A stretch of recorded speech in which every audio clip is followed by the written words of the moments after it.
Good morning everyone! So, kay Lunes man karon, magluto sa taog pamahaw. Ug samtang naghulat ko nga may init ang kalaha, nag-inom-inom sa ako og kape. Kanang isda maodyod na ang atong prituhon karong adlaw. As a coffee lover, lami jud mag-inom-inom og kape, labi na karong adlaw, murag maulan na jud ni. Samtang nag-edit ko ani, nakita na jud na ko nga nitambok na jud ko og samot. Sala jud ni Meta kay ang content nato sige grag luto. Kay niinit naman ang kalaha, ibutang na nako ang uwil nga balorgis. Samtang naghulat, sayaw sa ko og nikanta.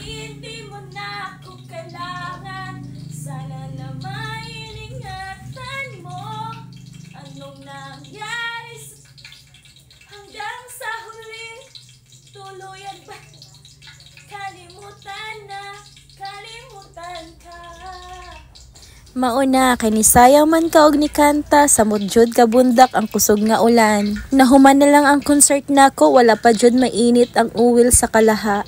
So, tiwasan na lang nako pag-inom ang kape na nabilin.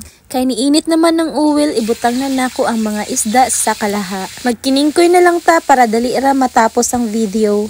Kay kanira bang mananaway sa mga video nato diri sa Facebook, dali ra na sila sumulan, scroll up dayon, labi na dili sila ganahan sa imong mga gipangsultis diri. I-like sad ninyo og i-share, maluoy pod mo, charot.